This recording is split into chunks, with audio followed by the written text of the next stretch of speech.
Reach out, touch faith.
Reach out and touch faith.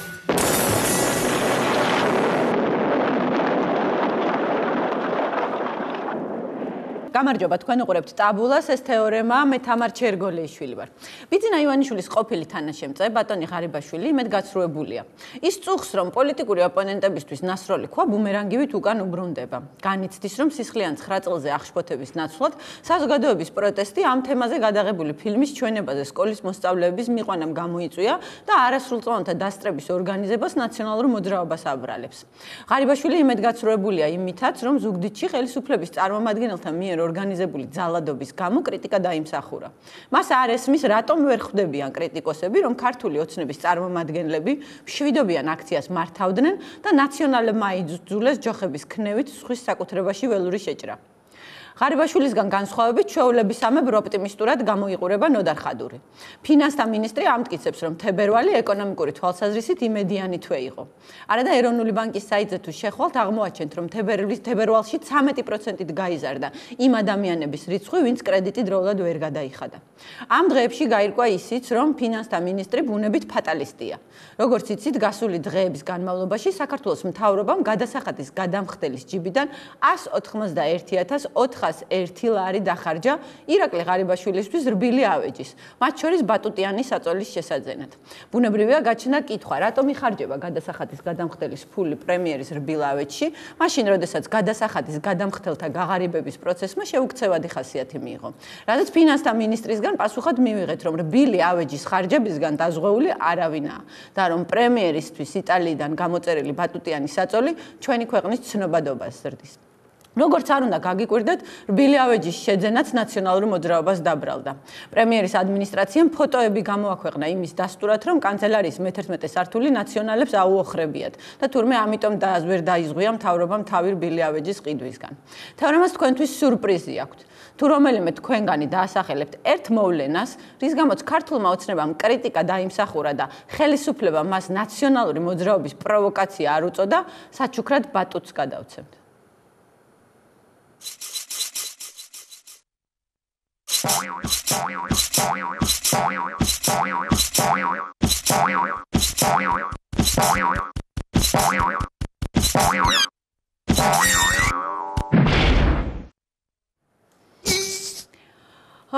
მოკეთ ასე, მოგწერეთ ტაბულას Facebook-ის გვერდზე და მიიღეთ ბატუტის საჩუქრად. ქვეყანაში არსებულ კრიზისზე და ხელისუფლების მოქმედების ადეკვატურობაზე ვისაუბრებთ თეორემას პირველ ბლოკში. წარმოგიდგენთ ჩემს სტუმრებს, იაგო ხვიჩია, იურისტი, ზაზა ბიბილაშვილი, იურისტი, ива დავითაია, Freeland Holding-ის მმართველი პარტნიორი და ლევან კალანდაძე, ეკონომისტი, 2030-ის წევრი მგონი, ხო? ასე დაგაანონსათ უკვე 2030-მა. ასე დამაანონსა. კი ბატონო და ტაბულას ნიუსრუმიდან ჩაგვერთვება ნაციონალური მოძრაობის წევრი გიორგი კანდელაკი, მაგრამ სანამ საუბარზე გადავიდოდეთ, თქვენთან საუბარზე გადავიდოდე, მანამდე ვნახოთ სალმე ბარკერის გამოკითხვა მიმდინარე ეკონომიკურ პროცესებთან დაკავშირებით. ქუჩაში გამოდიოდა.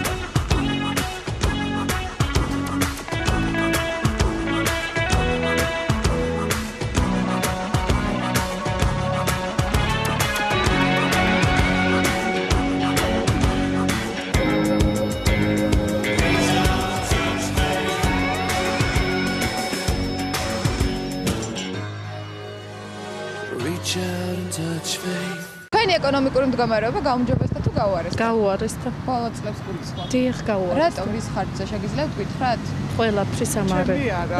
იგივეა აბსოლუტურად. თქვენი ირგვლივ რა ხდება, მეგობრები, ნათესავები, მეზობლები? ჯერჯერობით არავინ არ წუწუნებს და ესე ნახოთ მე რა იქნება. თქვენი ირგვლივ თუ წუწუნებენ? კი, ბევრი. გაუარესდა საშინლად. რატომ რის ხარჯზე? ვის ხარჯზე და არაფერი მუშაობა მაგაზე ვლაპარაკობდი ზუსტად ახლა. შენებლები ვართ, რემონტებს ვაკეთებ. ვაშენ რა საერთოდ არაფერი არ ხდება. ან შეკვეთები არ არის, იმიტომ რომ არაფერი არ შენდება. იმიტომ რომ არავის ფული არ აქვს. პირადად ჩემი შეიძლება იმდენად არა, მაგრამ დარწმუნებული ვარ მასისა ძალიან. გაუარესდა? კვეთრად გაუარესდა. რის ხარჯზე ხარბოთ? ცუდი სამთავრობო პოლიტიკის. გაუარესდა. რა მხრივ? ყველანაირად შემცირდა შემოსავალიც, მაგანაც იმოქმედა რა თქმა უნდა და სამუშაო. მაგალითად უკვე ოჯახში ერთი მუშაობს მხოლოდ. პირადად ჩემი გაუმჯობესდა. თქვენი ოჯახის. გაუმჯობესდა. შეიძლება გითხოთ რის ხარჯზე გაუმჯობესდა? სამსახური დავიწყე. ისევ ისეა როგორც იყო. არაფერი არ შეცვლილა, არც არა, უკეთესობისგან. უკეთესობისგან ერთადერთი ახლა არ ვიცი ტაბულა გაუშვებს თუ არა მაგას. მაგას. ჩვენ ყველაფერს უშვებთ. ხალხის აზრის. უკეთესობისგან ის შეიცვალა, რომ დავიწყო ჩამოთვალო. კი ბატონო.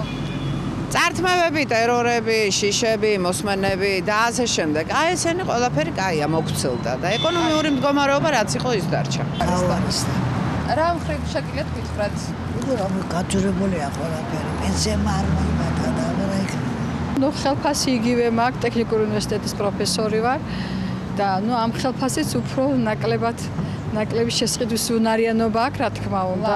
და შესაბამისად და ამიტომ შეგვიძლია ვთქვათ, რომ გაუარესდა. ირგვლივ რა ხდება თქვენი ირგვლივ? ყველგან ისეთივე მდგომარეობა. გაუარესდა სიტუაცია. რის ხარჯზე ხო ვერ გეტყვით? რას ამბობთ? ეკონომიკური კრიზისი. ფაქტობრივად ფული აღარ ტრიალებს ხალხში, ასე რომ ვთქვათ. შემოგარგო ლომბარდს უძებნოს სახლი გადმოვიტანო მართმევენ სახლს. აი გაუარესდა, ვაფშე გაუარესდა. არაფერი არ ხდება უკეთესობა რა საქართველოში. თავრობამ გამოაცხადა ცოტა ხნის წინ რომ ქამრების შემოჭერის პოლიტიკა დაიწყო და თუ შეამჩნიეთ რა? ბლეფი ცალსახად. დაამტკიცეს უკვე 2 წლის განმავლობაში თავის საქმიანობით და არავის აღარ ჯერა ახლა. ჩვენ შემოჭერილი გვაქვს უკვე და მაგათ თუ რამე აქვს შემოსაჭერი, ესე იგი აქვს და ქამრების შემოჭერის პოლიტიკა დავიწყეთო თქვენს და თუ შეამჩნიეთ რა დაიწყეს? ვერ გეტყვით რა. მე ვერ შევამჩნიე. ჯერჯერობით არაფერი არ ეთყობა. ჯერჯერობით ჩვენამდე არაფერი არ არის. არა, მე პირადად არა, და ამ ქალბატონს არ ვიცი. ვერ გეტყვით, არ ვიცი. შიდა სამზარეულოში რა ხდება? ჯერჯერობით არ დაუწყიათ. არ შეგიმჩნევიათ? არა. ამ კუთხით უკვე გძნობ რომ არაფერიც არ არის გაკეთებული ეს შემოჭერები და რამე თუ მეტად გულშინდელი სიუჟეტის მერე. აი ამ ავეჯებთან დაკავშირებით. აი ამ ავეჯებზე მინდა რომ მეც კითხოთ, არის თუ არა საჭირო თქვენი აზრით გავსი ხარჯები და პრემიერის ოთახში. ნორმალურ ქვეყანაში საწოლი თუ ათენებს ღამეებს იქ და ხო რაღაცა საწოლი რაღაცა მეხამუშა სიმართლე გითხრათ ვერ მივხვდი ის იყო კაბინეტი იყო თუ კაბინეტში საწოლი. სისულელია რა თქმა უნდა არა. დაგვიანებამდე თუ მუშაობს? არა მარტო პრემიერს არავის საერთოდ მთავრობაში რა უფლება აქვს ეგ არის ხალხის გადასახადებიდან ამოღებული ფულით შეძენილი ისი უფლებაც ნამდვილად არ აქვს. თვითონ თუ აქ ამხელა ხარჯი და პირადი ჯიბიდან დებს ამ თანხას, ეს სხვა საკითხება რა.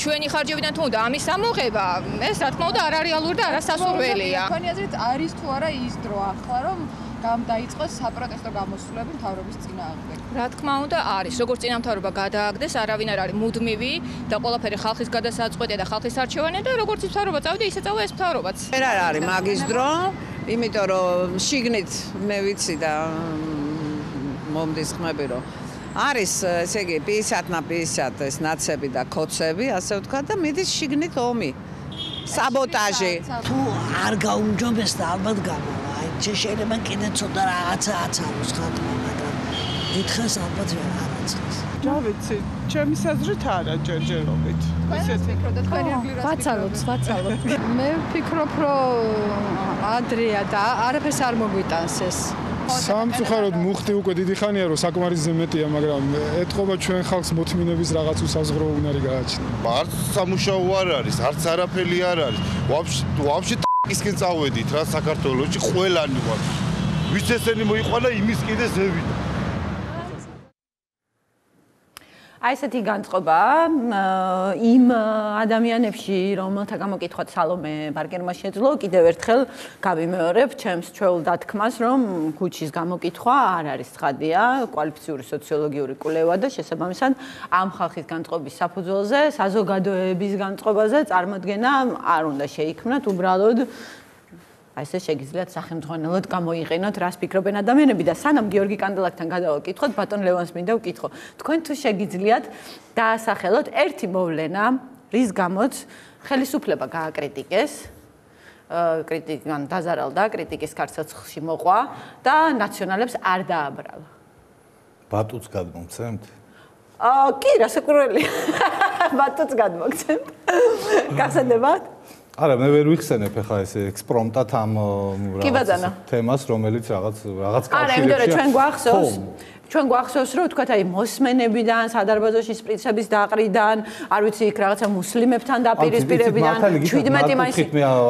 არ მიფიქრია მაკუთხით, ასე ვთქვათ, პრობლემების იდენტიფიცირებაზე და შესაბამისად ამ თვალსაზრისით ექსპრომტად არა. მე ვისაც უყურებ ჩემს გარშემო, მათ შორის მათაც, ვინც თავის დროზე ქართული ოცნების ხელისუფლებაში მოსვლას ხელი შეუწყო, ყველას ძალიან აღიზიანებს ის ფაქტი, რომ ნებისმიერი პრობლემა, რაც ქვეყანაში იქმნება, ნაცვლად იმისა, რომ ხელისუფლებამ პასუხისმგებლობა აიღოს, დგას და აბრალებს ნაციონალურ მოძრაობას. იმ დღეს მანო ჯავახიშვილმა იხუმრა კარგად, რომ ყველაფერი აი 3 წელია რომ იძახითო რომ ყველაფერი ნაციონალების ბრალიაო, რომ აი ეგ არისო თქვენი ბრალიო და მგონი ეს კარგად ასახავს რეალობას.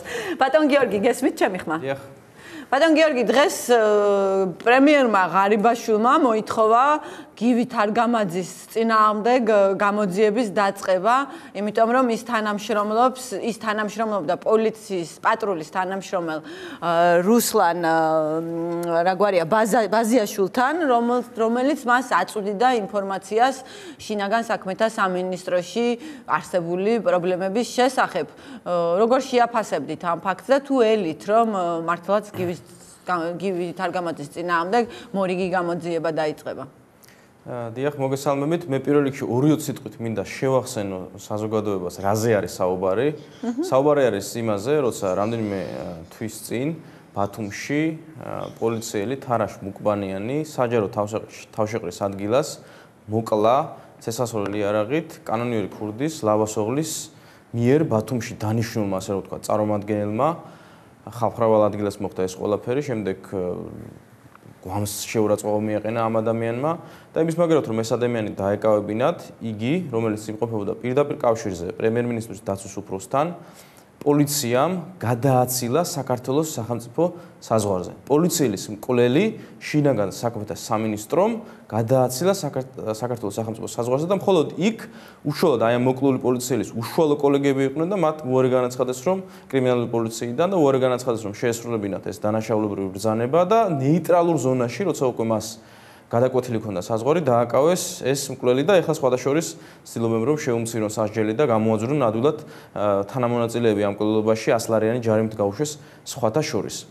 და აღმოჩნდა პოლიციაში ადამიანი, ოფიცერი, დამსახურებული ოფიცერი, რომელსაც მიუძღვის წვლილი ასლან აბაშიძის ანტისახელმწიფოებრივი დიქტატურის მოცილებაში საქართველოს და რომელსაც მიუძღვის წვლილი რუსი აგენტების დაკავებაში საქართველოს ტერიტორიაზე, აღმოჩნდა ადამიანი, რომელსაც ადარდებს ის, რომ დღეს ხდება ივანიშვილის რეჟიმის მიერ სახელმწიფო ინსტიტუტების ნგრევა და სახელმწიფოს დასუსტება, ადარდებს პოლიციის ბედი და ამ ადამიანმა გადასცა მტკიცებულება იმისა, რომ მკვლელმა აღარ მახსოვს გვარი გადაკვეთა სახელმწიფო საზღვარი დევაძე მე მგონი დევაძე დიახ დევაძე აი მოჭიდავების ბანდის დაჯგუფების წარმომადგენელი გადასცა დეპუტატ გივი თარგამაძეს ჩვენს კოლეგას მე ასევე მინდა ხაზი გაუსვა რომ თვითონ პოლიციელის მოქმედება არის კანონით დაცული და მას ეწოდება მამხილებლობა საქართველოს კანონმდებლობით მამხილებლის მოქმედება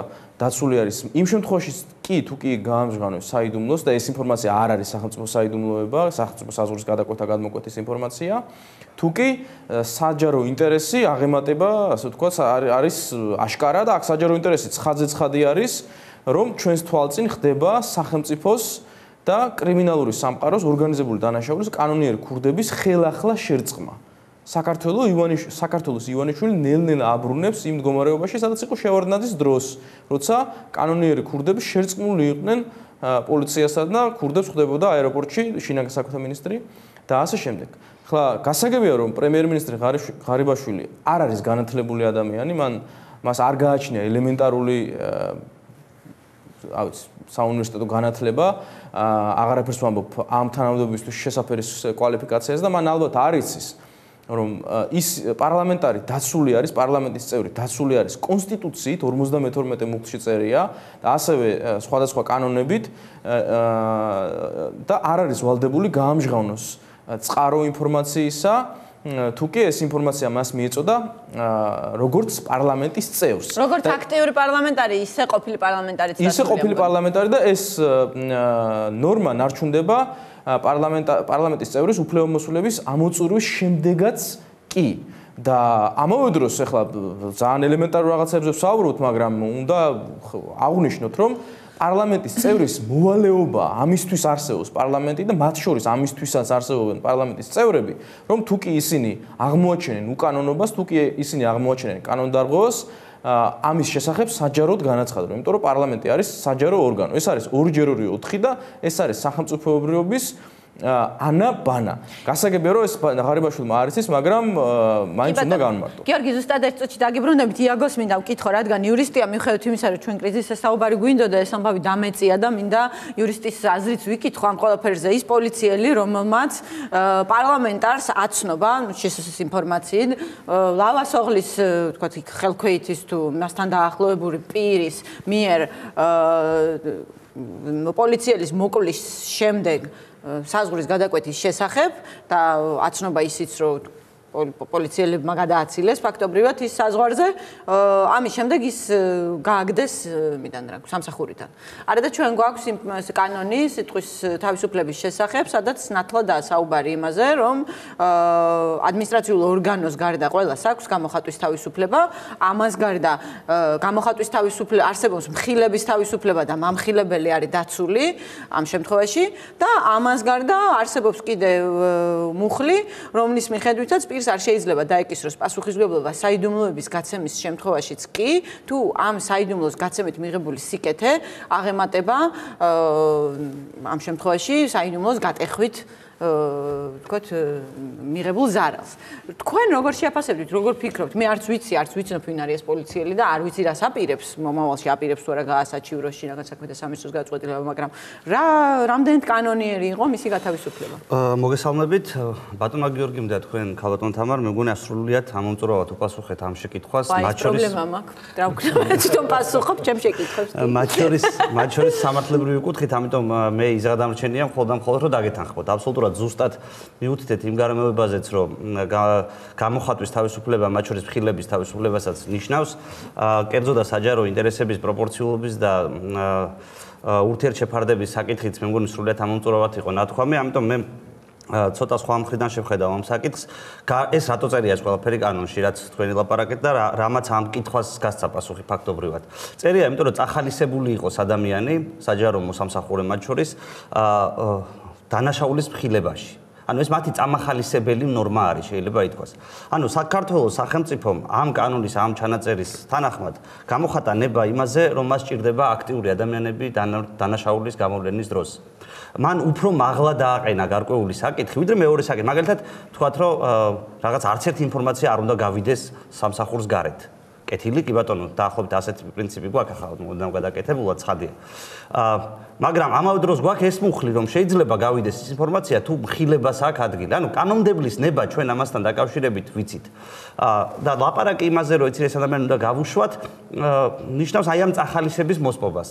რაც ამ კანონმა დააწესა. და როგორც ჩანს არსებობს ეს საშიშროება. როგორც ჩანს ეს საშიშროება ალბათ არსებობს, რადგანაც ასე არის საუბარი. უბრალოდ ერთ წამი წარმოვიდგინოთ, რომ თქვათ ადამიანმა მართლა იპოვა რაღაც დანაშაული, რომელიც დღევანდელი ხელისუფლების ან ნებისმიერი ხელისუფლების აზრითაც დანაშაულია და იმის გამო რომ თქვათ სამსახურიდან გათავისუფლების შიშით და აქ შეიძლება ერიოს მისი კოლეგები, მისი ზემდგომები მათ შორის, ამის შიშით არ გაამხილოს. ანუ ამის წახალისებას უწყობს ხელს ასეთ დროს ადამიანის დასჯა, ანუ სამსახურიდან მისი გათავისუფლება. უკეთეს იქნებოდა ალბათ რომ გამოძიებული იყო სრულიად ეს ყველაფერი, რაც იქნებოდა. დაემტკიცებია შინაგან საქმეთა სამინისტროს ჯერ ყველასთვის რომ არაფერი მსგავსი აქ არ მომხდარა.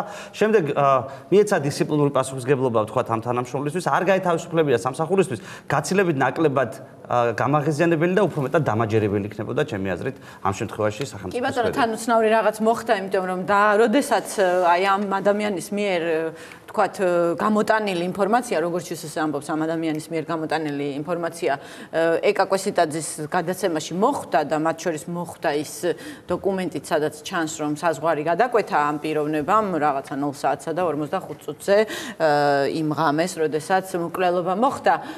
მაშინ ნინო გიორგობიანმა შინაგან საქმეთა მინისტრის მოადგილემ მტკნარი სიცრუე და ტყუილი უწოდეს იმ ფაქტს, რომ გადაკვეთა მან საზღვარი.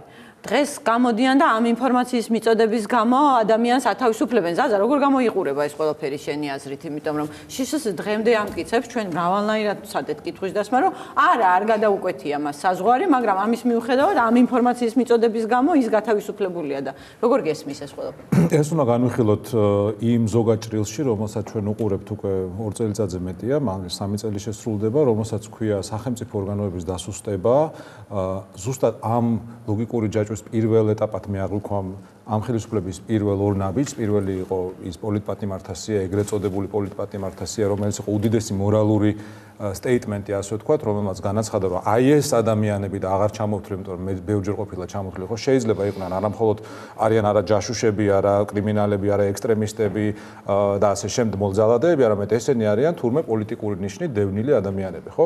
და მეორე იყო წულუკიანის მიერ გახსნილი ეგრეთ წოდებული, ნუ მე მას უწოდებ უბრალოდ კრიმინალური სამყაროს რევანშის მონუმენტს იუსტიციის სახლის წინ, სადაც ძალიან თვალნათლივ ჩანს ღირებულებები წინა ხელისუფლების და ამ ხელისუფლების, ხო? აქედან მოყოლებული ზუსტად მიდის ის, რომ მიზანმიმართულად სამართალდამცავი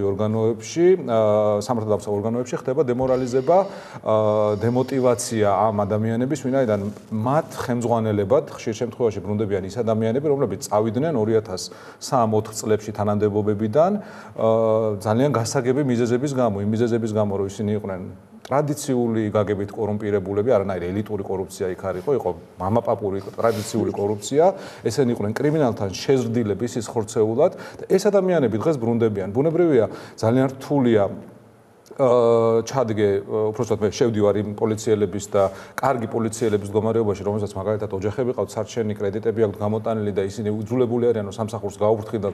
მით უმეტეს იმ სიტუაციაში, როდესაც ამ სამსახურს და იმ ხელფასს დღითი დღე უმცირდება ღირებულება, მაგრამ ეს არის მათი სიცოცხლის ერთადერთი წყარო და მათი ოჯახების, ხო, შევდივარ მათ მდგომარეობაში, მაგრამ მორალურად ამ ადამიანებისთვის, იმ ადამიანებისთვის, ვინც თანამდებობებზე დაინიშნა პოლიციის რეფორმების შემდეგ და იმ ზოგადად რეფორმების შემდგომ, ხო, ამათთვის მორალურად არის უმძიმესი ტვირთი.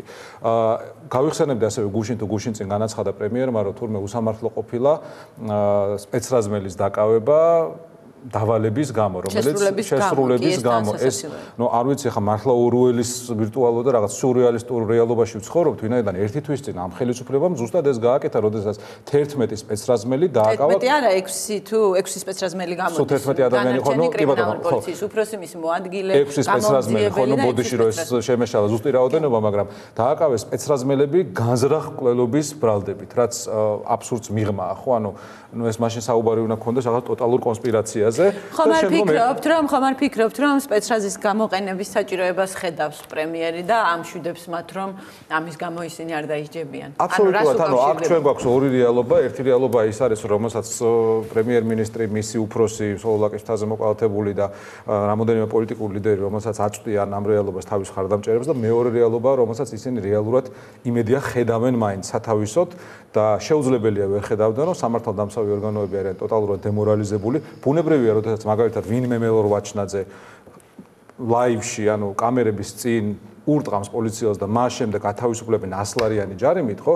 შეუძლებელია ასეთი პოლიციელი არ იყოს დემორალიზებული. შეუძლებელია ასეთი პოლიციელი არ იყოს გაბრაზებული ხელისუფალზე, რომელსაც ეს რეალობა დაუშვა, რომელსაც კი, მაგრამ 100 ლარიან ჯარიმებს ჩვენ ხედავთ, ანუ ჩვენ ვიცით, რომ ერთი და იგივე ჯგუფს გამუდმებით აკავებენ, აი ეს არ ვიცი, მის თავისუფალი თაობა თუ ვინც არიან, აკავებენ, იჭერენ 100 ლარიან ჯარიმას გადაიხდიან, გამოუშვებენ და ეს ხდება, არ ვიცი მე რამდენჯერ არის 100 ლარი დაჯერიმებული. იაგო, რა მაინტერესებს, იცი, როდესაც მუდმივად ჩადიხარ ერთსა და იმავე დანაყოფში დანაშაულს. მე ვიცი, რომ სისხლის სამართალში არის რეციდივის ცნება და იმძიმდება თუ თქვა ერთხელ ჩაიდან, მე მეორე შემთხვევაში თქვა სასჯელი მძიმდება და ადმინისტრაციულ სამართალწარმოებაში ესე არ არის? ადმინისტრაციულ წარმოებაში დამოკიდებულია ბევრ რამეზე. ახლა კონკრეტულად დამოკიდებულია ზოგჯერ მუხლის სიმძიმეზე თუ რა მუხზე არის საუბარი. ახლა მაგალითად ნარკოტიკების შემთხვევაში ვიცით, რომ ერთხელ ასეთი ჯარიმა მე შეიძლება სისხლის სამართალშიც გადავიდეს. მე სამწუხაროდ ვერ ვადევნებ თვალს თუ რა მუხლით არის ეს ხალხი და ვინ ერთ და იგივე ადამიანი რამდენჯერ მოხდა ამ გაუგებრობაში ან რა დროის რაშუალედის, იმიტომ რომ დროსაც აქვს მნიშვნელობა. მოხდა, ამიტომ ვერ გაგცემთ ამას სამწუხაროდ პასუხს, მაგრამ ზოგადად პრინციპის თვალსაზრისით ცხადია ადმინისტრაციული სამართალდარღვევების განმეორებითობის შემთხვევაში თუ იგივე ახლა. ადმინისტრაციული სამართალდარღვევა მანქანის შემთხვევაში ერთხელ სიმთვრალეზე დაჯარიმების მეორეჯერ ხო სხვანაირად იჯება, ხო, უფრო მძიმედ. ზოგადად ამას ითვალისწინებს ბუნებრივია, უბრალოდ რაღაც მუხლების შემთხვევაში თვალსაჩინოა და ვხედავთ და რაღაც მუხლების შემთხვევაში საერთოდ შეიძლება არ ითვალისწინებდეს და დროსაც გააჩნია. კი ბატონო, მე გიორგის დავუბრუნდები, რომ მე მალე გავათავისუფლოთ და გავაგრძელოთ არსებულ ეკონომიკურ ვითარებაზე საუბარი. ბატონ გიორგი. დიახ. როგორც ხედავთ, აი ხა გამოკითხვასაც შეხედეთ, რომელიც ხა გასაგებია, რომ საერთო სურათს არ ასახავს, მაგრამ აზრი გაყოფილია თავისთავად ის, რომ თავს ცუდად გრძნობენ, ამაზე ფაქტობრივად კონსენსუსია 1-2 გამონაკლისის გარდა, ყველა ამბობს, რომ გაცილებით უარესად არის, ვიდრე იყო, მაგრამ აი იმასთან დაკავშირებით არის თუ არა ახლა პროტესტის დრო, ამასთან დაკავშირებით აზრი გაყოფილია. როგორ ფიქრობთ თქვენ, რა დამოკითხვა არ ფიქრობთ, რომ 21 მარტი ან აქცია ნაადრევია და ჯერ არ არის ხალხი იმისთვის მზად, რომ მასობრივი საპროტესტო აქციები დაიწყოს ხელისუფლების წინააღმდეგ. მაგალითი თუ პასუხებდით თქვენ შეკითხვას, ყველამ ვიცით ფილმი 12 სკამი და ეხლა ბიძინა ივანიშვილი არის როგორ მომენტში, იცით, როცა ოსტატ ბენდერი საჭადრაკო ტურნირს მართავს. თავიდან ყველა მას ეგებება დიდი მოწიწებით და პატივისცემით და რაღაც მომენტში მოყვარული მოჭადრაკეები ხვდებიან, რომ ეს არის შარლატანი და აფერისტი. აი ზუსტად იმ მომენტში ვართ ახლა, როცა ყველა ხვდება, რომ ეს არის აფერისტი, ეს არის მატყუარა ადამიანი და იწყება კითხვების დასმა და უკვე აი აღშფოთების მომენტი არის და რა თქმა უნდა ვიცით, ეს ფილმიც როგორ სრულდება და ბიძინა ივანიშვილის დასასრულიც უკვე ცხადე არის, ბიძინა ივანიშვილი არის განწირული, მას მოელის კრახი. მაგრამ საკითხი მდგომარეობს იმაში, რაც უფრო ჩვენი ამოცანა არის, რაც უფრო ნაკლები დანაკარგებით გააღწიოს ამ სპირალიდან ქვეყანამ, იმიტომ რომ მივიღეთ მდგომარეობა არამხოლოდ როცა ივანიშვილი აღარიბებს ხალხს და ჯიბეში ჩაუძრა საქართველოს თითოეულ მოქალაქეს, არამედ მივიღეთ მდგომარეობა, როცა იგი ასუსტებს სახელმწიფოს, ხდება კრიმინალიზდა, ხდება სახელმწიფო ინსტიტუტების გრევა და პოლიცია და კანონური ქურდების შეზრდის მაგალითი ძალიან მნიშვნელოვანი არის.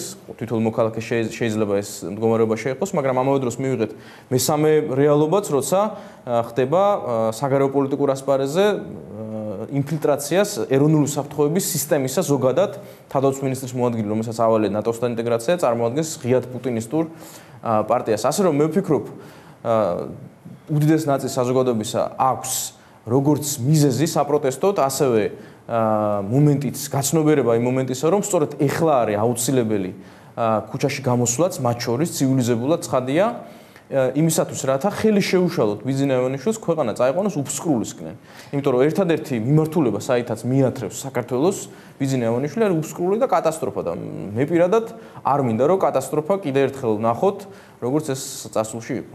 კი ბატონო, მე მაინტერესებს საუბარია იმაზეც, რომ თქვათ აი რაღაც დაჯგუფებები იმუქრებიან, რომ აი თქვათ რა დაგხვდებიან და არ მოგცემენ შესაძლებლობას, რომ აქცია გაიმართოს, თქვათ ისმის რაღაც სხვა ტიპის მუქარებით, რომ თქვათ ადგილზე ხელშეუშლიან ადამიანებს, აი ზუგდიდის კადრებშიც, ძალადობის კადრებშიც გვესმოდა ჩვენ, რომ არ მოგცემთ შესაძლებლობას, რომ 21-ში წახვიდეთ. რა ტიპის ხელისშეშლას ელის? მე ვიცი, რომ თქვენ შინაგან საქმეთა სამინისტროშიც აპირებდით შეხვედრას შესაბამის პერსონებთან იმისთვის, რომ აქციის მშვიდობიანი ჩატარება უზრუნველყოთ და რაღაც საერთო წესებზე შეთანხმდეთ. ამ მიმართულებით რა ხდება? დიახ, ეს შეხვედრა შედგა სხვათა შორის დიპლომატიური კორპუსის შუამავლობით და ზეწოლის შედეგად. ეხლა რაც შეეხება ამ ცდილობებს, რომ ხელი შეუშალონ ჩვენ საქმიანობას, ეს არის სუსტი ხელისუფლების სისუსტის მანიშნებელი და კი, მაგრამ თქვენც უშლიდეთ ბატონო გიორგი ხელს, ხო? ჩვენ ასე ვთქვათ, არ მივარდნილ ვართ ოპოზიციური პარტიების ოფისებში და რაც თავარია პოლიტიკური ფიგურები არ მჯდარან ციხეში ნაციონალური მოძრაობის მმართველობის დროს მიუხედავად ძალიან ბევრი თქვენ უფრო ნაკლებად სუსტები ვიყავით ვიდრე ესენია. ვერ გავიგე? თქვენ უფრო ნაკლებად სუსტები ვიყავით, რადგან ნაკლებად უშვლიდით ხელს ვიდრე ესენი არის. ახლა ოპოზიციაც ჩვენ სამწუხაროდ არ ქონდა ფუფუნება ყოლა და ისეთი ოპოზიცია, როგორც დღეს ვართ ჩვენ, იმიტომ რომ ჩვენ ვართ სახელმწიფოებრივი ცივილიზებული ოპოზიცია, რომელიც იცავს არა მხოლოდ მოქალაქეების ინტერესებს, არამედ ყველა იმ ადამიანის ინტერესს, ვინც მოწოდებული არის, რომ ჩვენი სამშობლო არ დაინგრეს და არ დაზარალდეს, როგორც არიან მაგალითად პოლიციელები, მაგრამ ამავე დროს რა თქმა უნდა ეს არის სტანდარტული მეთოდები და ეს დაშინების მცდელობები არის განწირული, თვითონაც არ ჯერათ იმ ადამიანებს, ვინც დაკავებული არიან ხელი შეშლის მცდელობებს, უბრალოდ დაავალეს და ასრულებენ და გარწმუნებთ, რომ ეს ვერცერთ შემთხვევაში ვერ შეაჩერებს იმ უდიდეს მიტინგს, რომელიც გაიმართება ზეგ და ყველა ჩვენი მონაცემით გვაქვს რა თქმა უნდა აღრიცხვაც, მაგრამ თავისითაც მოვა ხალხი, მოვა ბევრად უფრო იმაზე მეტი ხალხი, ვიდრე მოვიდა 15 ნოემბერს. და რა შედეგის მიღწევას ვცდილობთ ამ მიტინგით? თქვენ ამბობთ, რომ მთავრობა უნდა გადადგეს. არ გადადგა მთავრობა და რამე? მთავრობას დღითი დღე ხელიდან იცლება ყველანაირი ლეგიტიმაცია. ჩვენ განსხვავებით წინა წლებისა არ დაგვიყენებია ეჭქვეშ მთავრობის ლეგიტიმურობა, იმიტომ რომ ამ მთავრობამ გაიმარჯვა დემოკრატიულ არჩევნებში, მაგრამ დღეს ფაქტიურად მიდის მთავრობა სრული დელეგიტიმაციისკენ. სრული დელეგიტიმაციისკენ და აუცილებელია რომ შედგეს ანტიკრიზისული მთავრობა, ტექნიკური მთავრობა, რომელიც არ შედგება პოლიტიკოსებისგან, რომელიც მოამზადებს ქვეყანას არჩევნებისთვის, რომელშიც ჩვენ დარწმუნებული ვართ, რომ გავიმარჯვებთ, იმიტომ რომ დღეს ცხადია, რომ ინტელექტუალური და პოტენციალი და გამოცდილება მხოლოდ ჩვენს პოლიტიკურ ძალას აქვს, რომ ქვეყანა წაიყვანოს წინ და არა უკან, ცხადია წასული შეცდომის. მთავრობა რომელმაც ძალამ უნდა შექმნას, გივით არ გამაძემაც თქვა იგივე და მაშინ გამომრჩა, რომ ჩავკითხოდი, რა ძალამ უნდა შექმნას ტექნიკური პარლამენტში, საპარლამენტო ფრაქციებს შორის, იმიტომ რომ პარლამენტი ახდენს მთავრობის ფორმირებას, კონსულტაციების შედეგად სხვადასხვა ფრაქციებს შორის კონსულტაციების შედეგად უნდა შეირჩეს ასეთი ტექნიკური მთავრობა, რომელიც კიდევ ერთხელ ვამბობ, რომლის მთავარი ამოცანაც იქნება განახორციელოს ყისიერი ანტიკრიზისული ნაბიჯები, მაგრამ იმის გამო რომ ქართული ოცნება არის სრულიად გაკოტრებული და არანაირი შანსი აღარ გააჩნია რომ და არც მანდატი რომ რამე ეთქმოდეს საერთოდ ჩვენს რეალობაში, მთავარი ამოცანა ისევ და ისევ უნდა იყოს რომ ნაკლები კატაკლიზმებით, ნაკლები დანაკარგებით ცივილიზებულად მივიდეთ არჩევნებამდე. ანუ რევოლუციურ სცენარს არ განიხილავთ. ხოლო ჩვენ ვართ პატრიოტული, ცივილიზებული და ყველაზე პროგრესული პარტია საქართველოში. ცხადია, ჩვენ არ გვსურს კატაკლიზმები და ჩვენი დიდი იმედია, რომ არ გავა ბიზინა ემანიშვილი კონსტიტუციური სივრციდან, მაგრამ თუ კი ეს ღალატის, კრიმინალთა თანამშრომლობის და მართლა სახელმწიფო ღალატის რეციდივები, რომელსაც ყოველდღე ვაწყდებით, ყოველგვარ ზღვარს გადავა, რა თქმა უნდა, ჩვენ იმდენად ორგანიზებული პოლიტიკური ძალა ვართ, რომ ყველა სცენარისთვის მზადაც ვიქნებით. კი ბატონო, დიდი მადლობა ბატონ გიორგი, წარმატებებს გისურვებთ 21 მარტს. მე აუცილებლად შემოგიერთდებით, ვნახოთ ჩემი სტუდიის სხვა სტუმრებსაც ვნახავთ იქ. დიდი მადლობა, დაუბრუნდებით ჩემს სტუმრებს. ივა, თქვენ შეგეკითხებით, როგორ ფიქრობთ, ანუ ისევ ეკონომიკურ პრობლემებს რომ დაუბრუნდეთ, რაც არის მთავარი თემა რეალურად, იმიტომ რომ ყველას უყურებთ ამას და არავის არაინდან მოსახლეობის განწყობასაც უყურებთ და ეს ნაციონალური მოძრაობის და ქართული ოცნების ერთმანეთთან კინკლაობა და იგივე თუნდაც ვთქვათ, იქ პატრულის თანამშრომლის გაშვება, ან თუნდაც უსამართლოდ გაცილებით ნაკლებ ადამიანს ანაღვლებს, ვიდრე ის რა ხდება თითოეული მათგანის ჯიბეში. თითოეული მათგანის ჯიბეში კი ჩვენ ხედავთ რაც ხდება, 13%-ით გაიზარდა თებერვლის თვეში გადაუხდელი სესხების რაოდენობა, ამ სესხებთან გაგვიანებული სესხების რაოდენობა. ლარი კვამინდებურად გაუფასურდა, რაღაც გაგვიხარდა ცოტა შეჩერდა ტენდენცია, რაღაცა ერთი კვირის წინ თითქოს გამყარება დაიწყო, ახლა ისე უკან წამოვიდა და მივედით იქ სადაც ვიყავით 2.22 არის თუ 2.23 უკვე კურსი 1 ლარის დოლართან მიმართებით. ამასობაში მთავრობა ამბობს, რომ ქვეყანაში კრიზისი არ არის, შესაბამისად კრიზისი ანტიკრიზისული გეგმაც არ გვექნება და საუბრობს ქამრების შემოჭერაზე.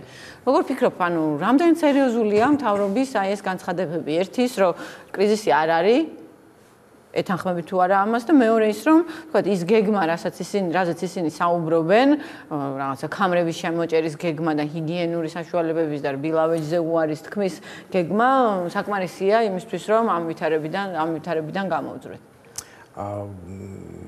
პირველ რიგში პირველ კითხვას რო უპასუხოთ, ანუ სავალუტო კრიზისის სახეზეა და ამაზე ჩვენ უკვე არაერთხელ გვისაუბრია და პრინციპში საერთო წრეებში ამაზე ჩამოყალიბებული აზრი არსებობს, რაც შეეხება ეკონომიკური კრიზისი, რომ დავარქვა ტექნიკურად, ჩვენ უნდა მივიღოთ კვარტალურად ეკონომიკის შემცირება ზედიზედ 2 კვარტალის განმავლობაში, შესაბამისად ეკონომიკური კრიზისი ჩვენ არ აქვს, ტექნიკურად შეგვიძლია ესე ვთქვათ. თუმცა ყველანაირი ნიშნები არის იმისათვის, რომ ჩვენ საბოლოო ჯამში მივიდეთ მაგ შედეგამდე, იმიტომ რომ უკანასკნელი თვეების, მათ შორის იანვრისა და თებერვლის სტატისტიკური მონაცემები ცხადყოფს, რომ წნეხი ლარზე ეროვნულ ვალუტაზე არ მცირდება.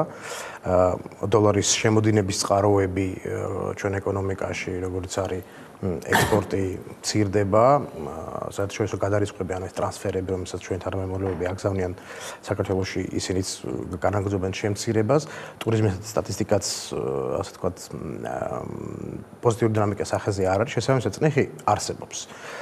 რამდენად უნდა ველოდოთ ლარის შემდგომ გაუფასურებას, ეს რთული საკითხია, მაგრამ ფაქტია, რომ ჯერჯერობით ოპტიმისტური პროგნოზი ამასთან დაკავშირებით არ არის. რაც შეეხება მთავრობის მოქმედებებს ანტიკრიზისული პროგრამის შექმნის თვალსაზრისით, ხო, არსებობს სახეზეა რაღაცა მოგრძალებული მცდელობები ამისა რა. ბევრი მიმართულებით ისინი არის მთავრობის განცხადებები პრივატიზაციასთან დაკავშირებით, არის განცხადებები რაღაც საგადასახადო მოგების რეინვესტირების შემთხვევაში. კი ბატონო, თუმცა ჩემი მოგზალებული აზრი ამ მიმართულებებზე არის, რომ ჯერჯერობით ეს ინიციატივები ძალიან ნახევარფაბრიკატულ მდგომარეობაში იმყოფება. მეცაც გეტყვით, ანუ მსგავს პირობებში მე ვფიქრობ, ჩვენ მთავრობა არ უნდა ეძებდეს, ასე ვთქვათ, დამნაშავეს, ან არ უნდა გადააბრალებდეს, ასე ვთქვათ, სხვადასხვა ფაქტორებს, ხო? ის უნდა ეძებდეს გამოსავალს. გამოსავალი ეგეთ სიტუაციებში უნდა იყოს მკაფიო და მკვეთრი გადაწყვეტილებები, რომელიც რეალურად ერთადერთი შანსი იმისათვის, რომ ჩვენ რეალურად არ აღმოჩნდეთ ეკონომიკურ კრიზისში, რომელიც უახლოვდებით პრინციპში რა. კი ბატონო ლევანთან გადავიდოდი შეკითხვით. აი ივამაც ახსენა, თქვათ, არის საუბარი იმ დღეს ბატონ კვირიკაშვილს უსმოდი და შთაბეჭდილება მრჩება, რომ თუ ვინმე ხდება მთავრობაში საერთოდ რა ვითარებაში ვართ და რა მიმართულებით შეიძლება, რა მიმართულებით წასვლაზე შეიძლება ფიქრი, ეს არის მხოლოდ ბატონი კვირიკაშვილი. ასეთი შთაბეჭდილება მრჩება. მე მან მართლაც თქვა იმასთან დაკავშირებით, რომ ბიზნესთან კომუნიკაციაში იყო მრავალი პრობლემა, მიუხედავად იმისა, რომ ერთი თვით ადრე პრემიერი ამბობდა, რომ ბიზნესი ისეთი კმაყოფილია, რომ ასეთი კარგი წელი მათ არ ქონიათ, მიუხედავად იმისა, რომ კვირიკაშვილი საუბრებს იმაზე, რომ სავიზო რეფორმა იყო პრობლემა და ამასთან დაკავშირებით შეცდომები იქნა დაშვებული. არა მხოლოდ კვირიკაშვილი, არამედ დანარჩენი მთავრობის წევრებიც ამბობენ ხოლმე ამას, უბრალოდ ხელს იშველენ უკვე წასული წევრებისკენ. ბიძინა ივანიშვილმა მაიფანჯი კიდეც დააბრალა, რომელიც ჩემი სტუმარი იქნება შემდეგ ბლოგში, სხვათა შორის სავიზო რეფორმა, მაგრამ მეორე მხრივ ყავს ჩვენ წულუკიანი, რომელიც ამბობს, რომ ეს იყოს წარმატება.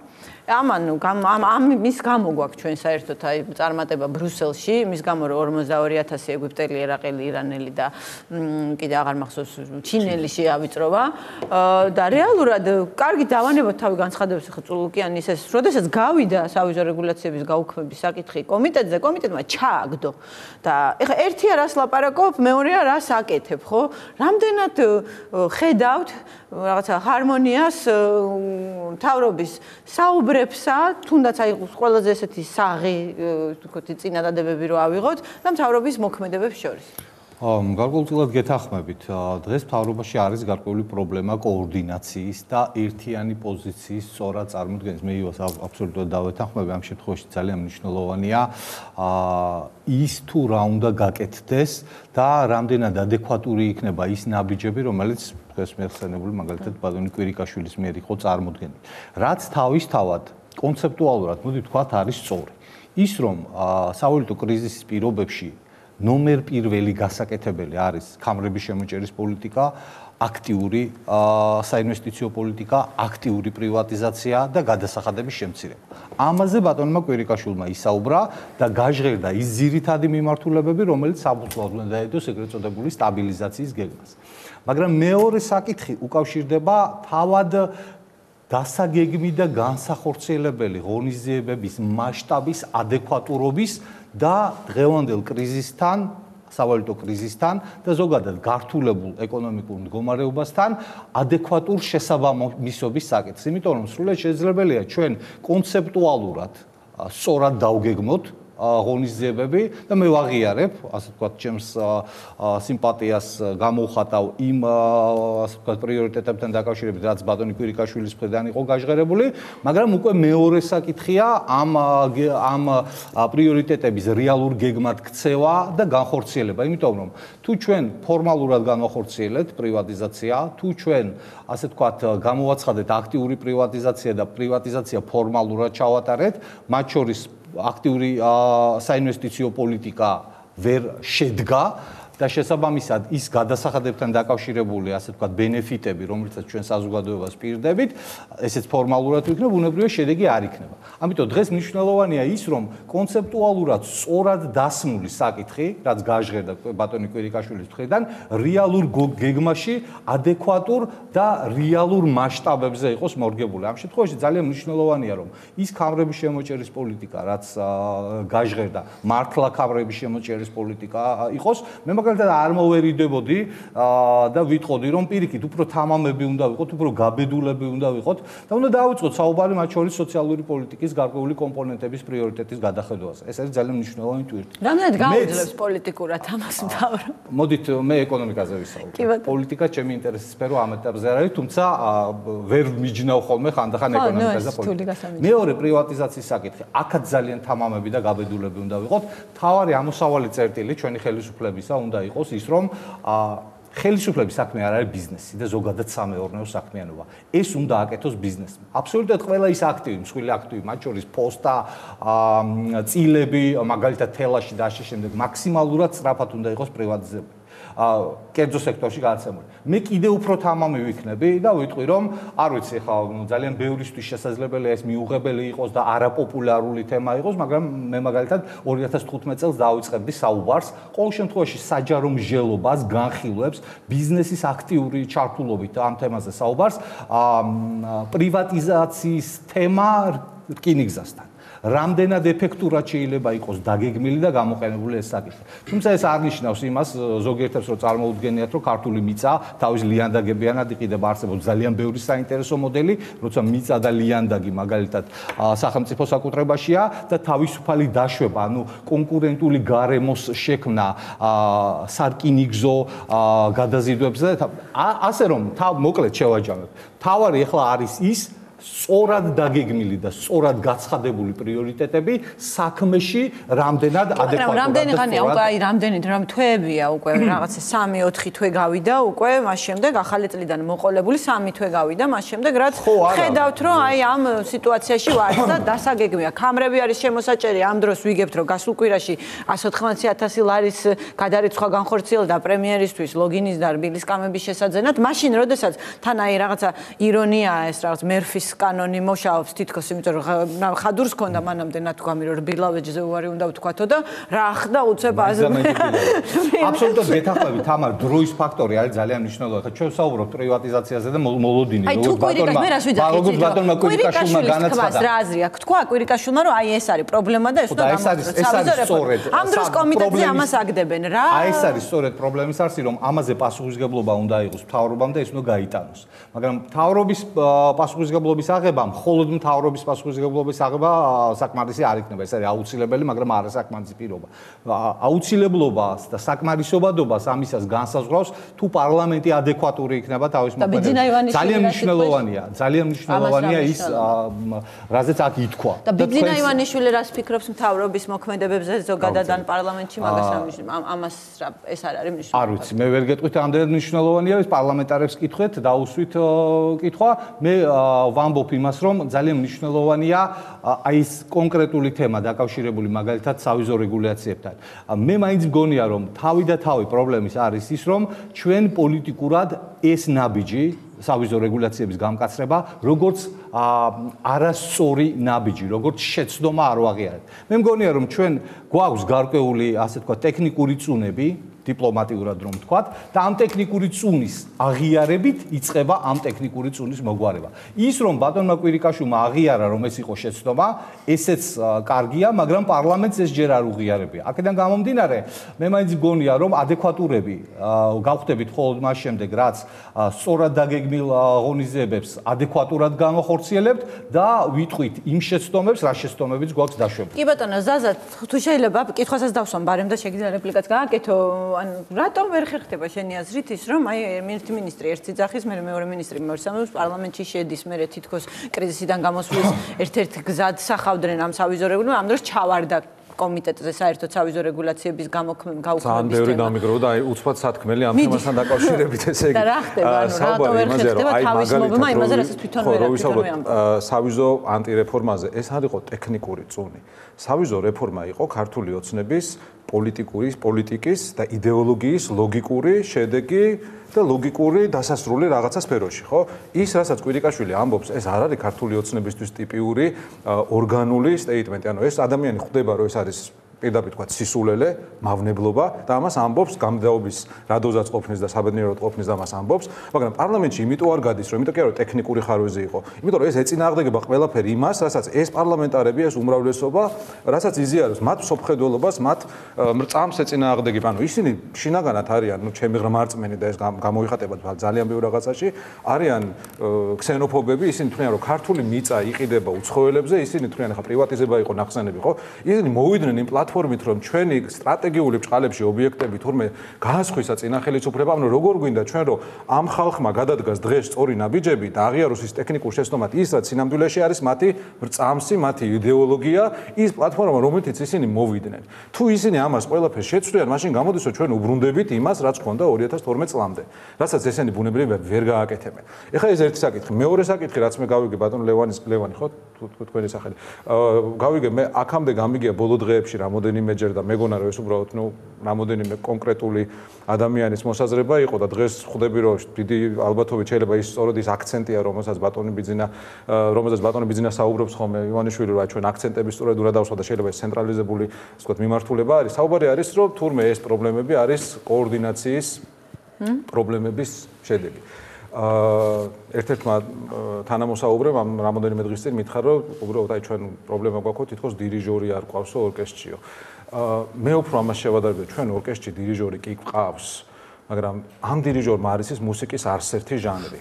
ამ დირიჟორმა შეყარა მუსიკოსები, რომლებიდანაც დაუშვათ ერთი სხვადასხვა პარტიები დაურიგა, ერთი უკრავს დაუშვათ ვიხაძილო ნაბერე კაჭუშას, მეორე შავლე გოზღერის, მესამე კიდე რაღაცას უკრავს, აქედან შეიძლება ნახევარ სმენა არა აქვს და ნუ აი ეს პრობლემა არის, ანუ სხვადასხვა მუსიკას უკრავენ. ახლა ის მაგალითი ისე კვირიკაშვილი რო ვთქვათ, ხო? კვირიკაშვილი სხვა მუსიკას უკრავს და წულუკიანი სხვა მუსიკას უკრავს, ხო? როგორ შეიძლება ამათმა კოორდინაციის შემთხვევაში გააკეთონ? კოორდინაციის პრობლემა კი არ არის. ფუნდამენტური პრობლემა არის საით მიდის ქვეყანა.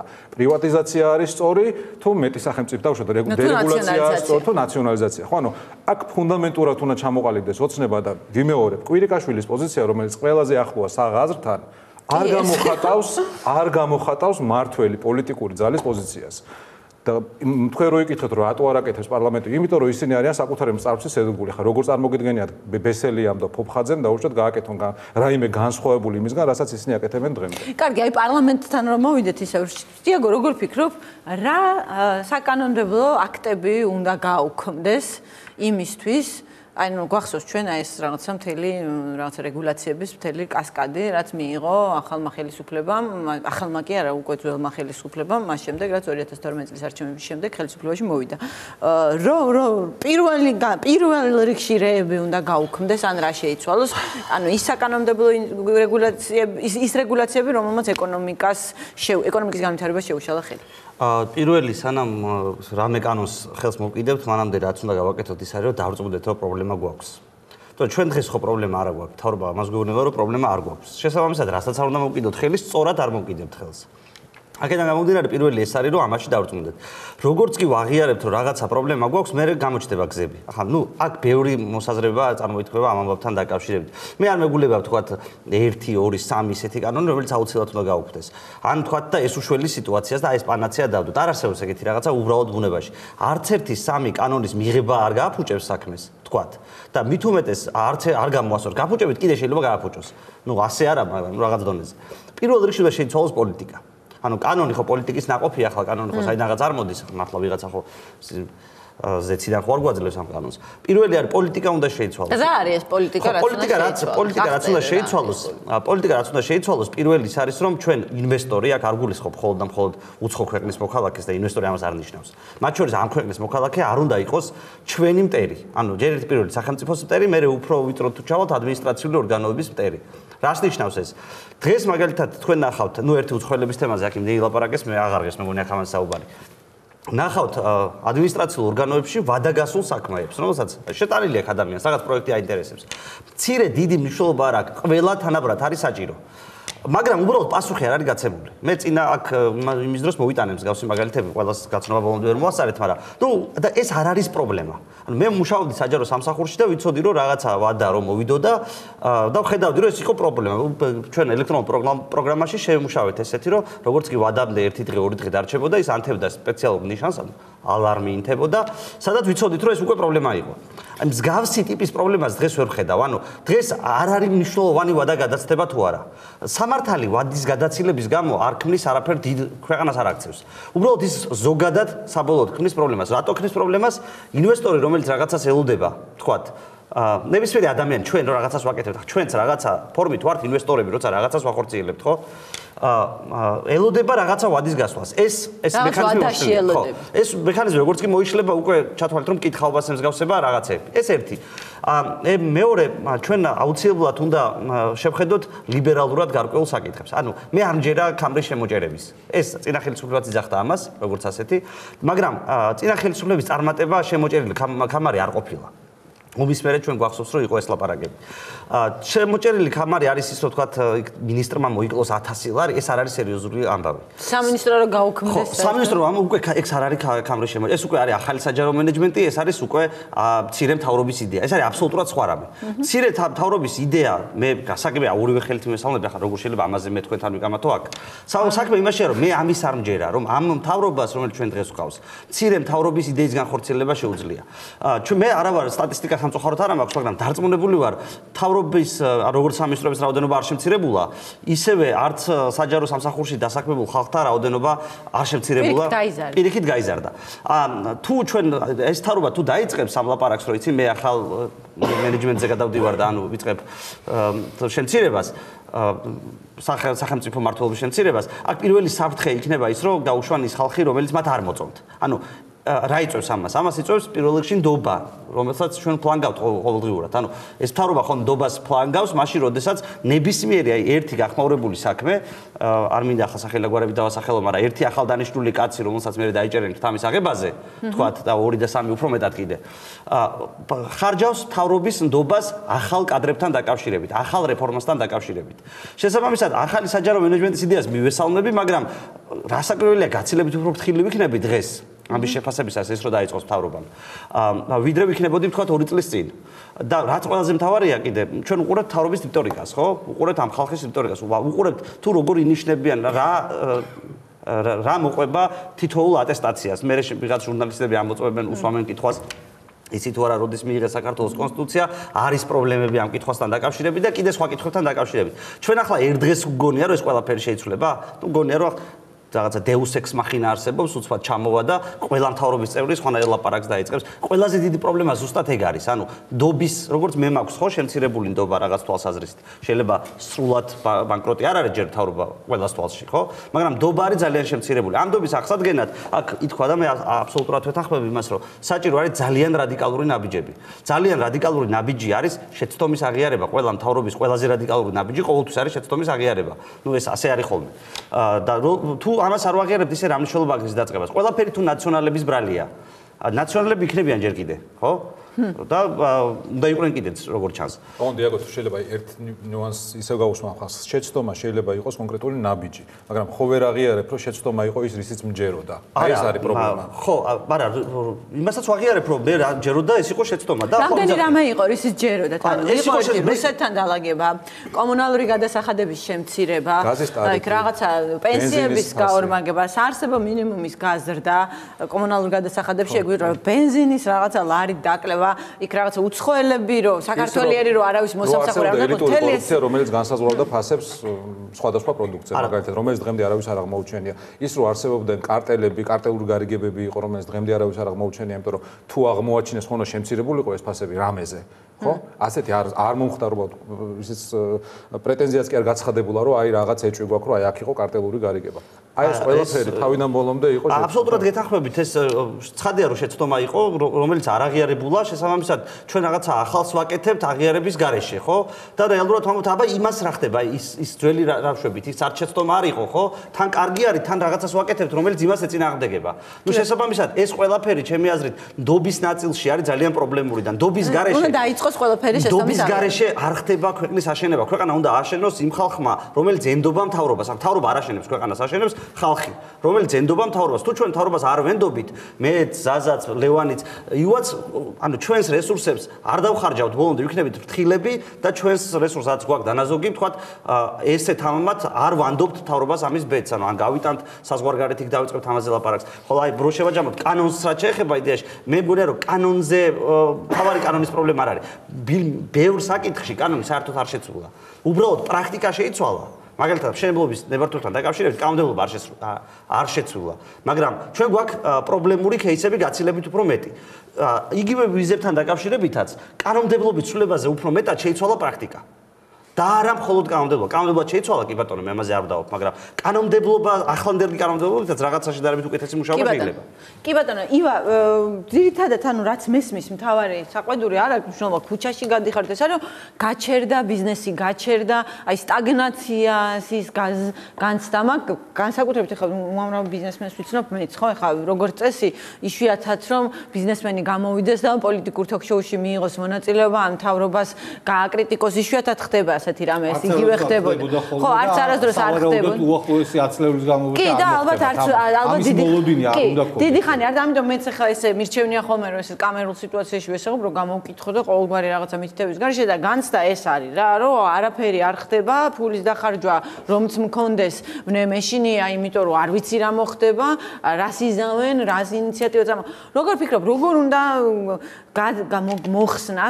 მოიხსნას ეს განცდა და თუ არის რამე რაც შეიძლება ხელისუფლებამ გააკეთოს იმისთვის, რომ ბიზნესს გაუჩნდეს ახალი პროექტების, ვთქვათ, იდეა, იგივე ახალი რაღაცა ვთქვათ, გაფართოების იდეა, იმიტომ რომ ყველა იმას ამბობს, რომ ბიზნესი რაღაცა გაფართოებიდან თავდაცვის რეჟიმზეა გადასული.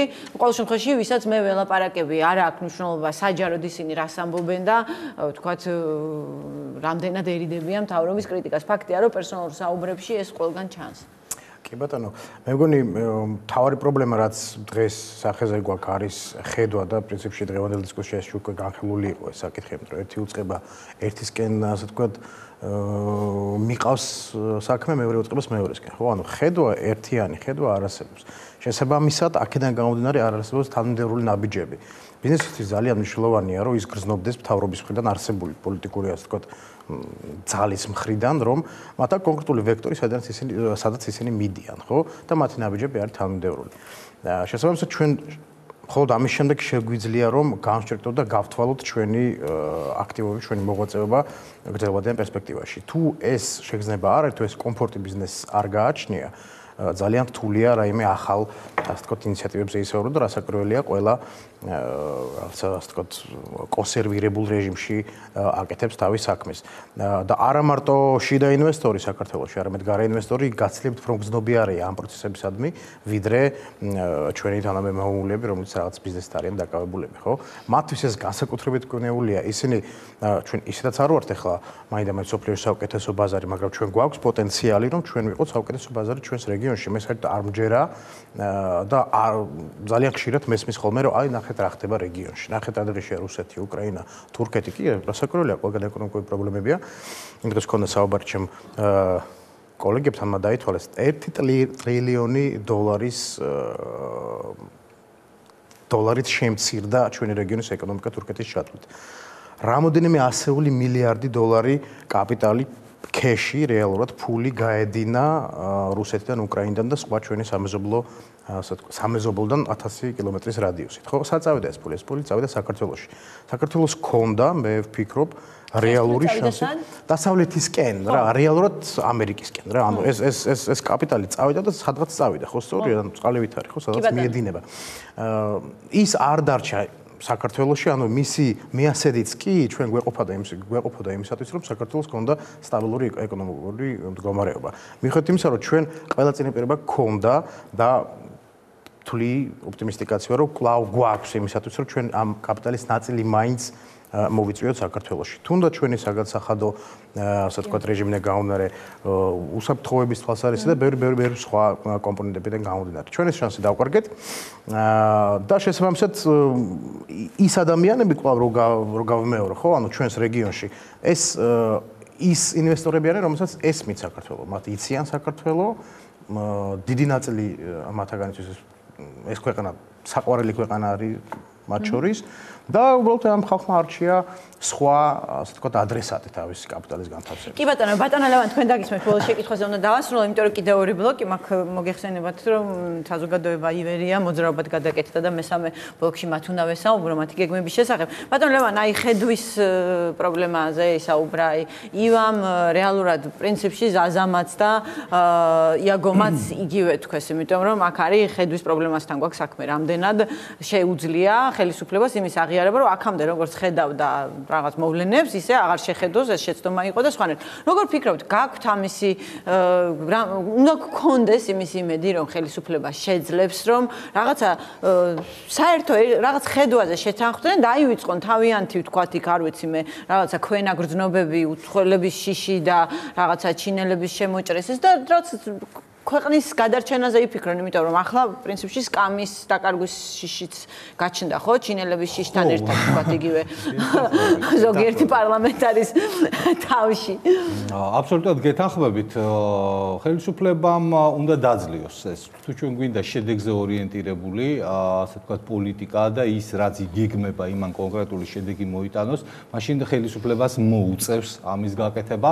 ეხლა ძალიან მარტივი დეტალი აქ კაპიტალის გადინებაზე იყო საუბარი და წყალთანაც იყო შედარებული და აბსოლუტურად გეთანხმებით ის რომ ინვესტორმა ბულგარეთში თუ საქართველოში განახორციელოს ინვესტიცია და სასაქართლოს სასარგებლოდ მიიღოს გადაწყვეტილება, საქართველოს წმინდა პრაგმატულად მისთვის საინტერესო და მიმზიდველი, უფრო რაციონალური უნდა იყოს დაბანდების თვალსაზრისით და მე მაინც მგონია რომ ხელისუფლების მთავარი აქცენტი, ანუ მთელი პრიორიტეტი სწორედ ამაზე უნდა იყოს მორგებული. მე არაერთხელ მithქვამს თქვენს ეთერშიც რომ ჩვენი ხელისუფლება საბოლოო ჯამში ამ რაღაც გარდამავალ პრობლემურ ფაზაში უნდა ჩამოყალიბდეს თუ აღიარებთ იმას, რომ პირდაპირ უცხოური ინვესტიციებია პრინციპში ერთადერთი გარღვევის საშუალება დღეს ჩვენი ხელისუფლება უნდა ჩამოყალიბდეს როგორც ლობისტი ორგანიზაცია კონკრეტული საინვესტიციო кейსებისთვის, კონკრეტული ინფრასტრუქტურული, მსხვილი ინფრასტრუქტურული პროექტების პროექტებისთვის, იმიტომ რომ ის სხვა მაბალანსებელი ფაქტორები, ახლა რასაც დოლარის და ვალუტის მასის დისბალანსის პირობებში შეიძლება განხილულ იქნას, ყველაზე რეალისტური არის მაინც პირდაპირ უცხოური ინვესტიციები. პრინციპში სხვა ყველა დამხმარე საშუალება შეიძლება მაგალითად ტურიზმში გაუარესება არ აქვს, მაგრამ გაუმჯობესებაც არ აქვს, ფულად გზავნილებში არ აქვს, პირიქით კლება გვაქვს, ექსპორტი შეგვიმცირდა. ტურიზმში გაუარესება როგორ არ გვაქვს, ვიზდებოდით და აღარ ვიზდებით.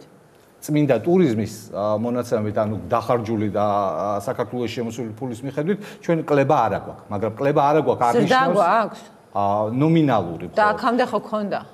იყო პერიოდები, როცა ქონდა. იყო რა 2000 ხო, აქედან გამომდინარე, ძალიან მნიშვნელოვანია აქცენტების სწორედ დასმა და იმ აქცენტებზე მორგება პოლიტიკის. ჩვენ მართლაც გარკვეულწილად უნდა ვაღიაროთ ის, რაც იყო დაშვებული შეცდომები და მთელი ძალისხმევა უნდა მიმართული იქნას ერთი მიზნით. კი ბატონო, რა უნდა გავაკეთოთ მაგას ხვდები, რესურს თუ ხედავთ ხელისუფლებაში, რომ ამას გააკეთებს? თქვენი გადმოსახედიდან აი ხა რასაც უყურებთ. მე მაინც მგონია რომ ის ტვირთი რაც დღეს პრობლემის სახით არის წარმოქმნილი აწევადია მხოლოდ ამას პოლიტიკური ნებაჭირდა. კი ბატონო, დიდი მადლობა მისთვის რომ თეორემას სტუმრები იყავით, საინტერესო. კი ბატონო. მაგრამ რესურსთან დაკავშირებით ერთ წუთში მოგახსენებთ, სულ ესე იგი საუბარი ბოლო ხანებში მთავრობის საუბარი ამ პრობლემებზე, რომელთანაც ჩვენ საზოგადოებაში შეხება გვაქვს, მაგონებს 2003 წელს, იმ თვალსაზრისით რომ 2003 წელს ხელისუფლება ერთ-ერთი ისეთ ცნობილი სახე იყო, ალბათ ვიტალი ხაზარაძე მახსენდება და სხვები, ანუ მაშინდელი ხელისუფლების მთავარი არგუმენტი იყო, რომ ხალხო ჩვენ კი არ გამოვდექით, ჩვენ კი ვერ გადავწყვიტეთ ელექტროენერგიის პრობლემა, ესა და ეს სოციალური პრობლემა, ასე შემდეგ, მაგრამ ჩემი ალტერნატივა არიან, მაშინ მე მგონი გიჟებს ეძახდნენ, თუ აი ეს გიჟები გინდათ ბჭყალებში, ხო? დღეს ის რო ხდება ეს ფილმების ორგანიზებული ჩვენება, დღეს რუსთაველზე აჩვენეს ეს ფილმი, მათ შორის მცირეწლოვანი ბავშვების თვალწინ, ხო? ფოთში, ზუგდიდში და ასე შემდეგ. მიმანიშნებდა ის გადაბრალება ნაციონალურ მოძრაობაზე. არა, ეს სხვა არის რომ დაზარალდნენ მაშინაც 2003 წელს დაზარალდა ის ხელისუფლება, მაგრამ ზუსტად ამ პარალელს ხედავ, რომ იმის მაგივრად რომ მოხდეს შეცდომების აღიარება, ხდება პირველი გადაბრალება და მეორე იმის თქმა რომ აი ეს ხალხი გინდათ ვინც ბჭყალებში სისხლიანი 9 წელი გამოგატარათ და ეს ნიშნავს რომ აბსოლუტურად ვერ ხდება გაცნობიერება იმისა თუ რა პრობლემის წინაშე ვდგავართ. კი ბატონო, რესურსზე გინდა შენ ცალკე. აი ეს დავამატებ ხო რესურსზე მინდა ალბათ მეც საბოლოოდ ისე გამოვა იდეაში. რაც ერთი პრობლემა კიდე ამ ხელისუფლებას რაც აქვს ეს არის ის რომ ეს არის ხელისუფლება რომელიც არასოდეს არ ღებულობს არაპოპულარულ გადაწყვეტილებებს.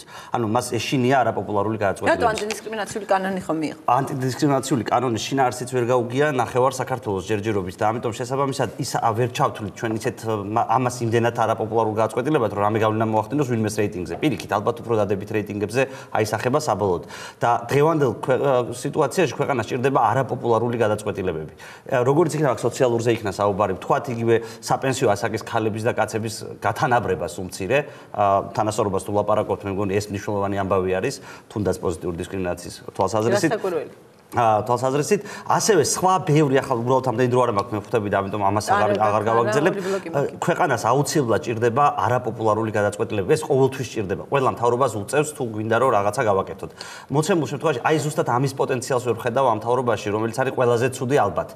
მათ ამ მთელი 3 წლის განმავლობაში ფაქტობრივად მათი აზრით ყოველ შემთხვევაში არაპოპულარული გადაწყვეტილებები არ მიუღიათ. და მგონია რომ ამ კუთხით არის გადასახედი პოლიტიკაზე, რამდენად შეძლებენ მე დარჩები თქვენის ნებართვით. ბატონო, ნახოთ არაპოპულარული გადაწყვეტილებების არ მიღება მთავრობის პოპულარობას რამდენად შეეხიდა.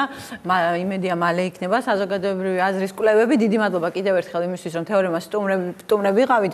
ადამიანი, რომელიც 2 წლის განმავლობაში მართალია უშედეგოდ, მაგრამ გულმოდგინედ ცდილობდა საერთაშორისო საზოგადოებისთვის იმის დამტკიცებას, რომ ქართული ოცნება მართლმსაჯულებას პოლიტიკური არაღად არ იყენებს და საერთაშორისო პრესას უყვებოდა, რომ ნაციონალური მოძრაობის ლიდერები დამნაშავეები და კრიმინალები არიან, მაშინ როდესაც არც ერთი მათგანი გამართლებული არ იყო, დღეს თავად ადანაშაულებს ქართულ ოცნებას პოლიტიკურ დევნაში. საგარეო უწყების ყოფილ ხელმძღვანელთან და თავისუფალი დემოკრატების ერთ-ერთ ლიდერთან, მაია ფანჭიკიძესთან ვისაუბრებთ. თეორემას მეორე ნაწილში დაგველოდეთ, არ გადართოთ. Reach out and touch faith.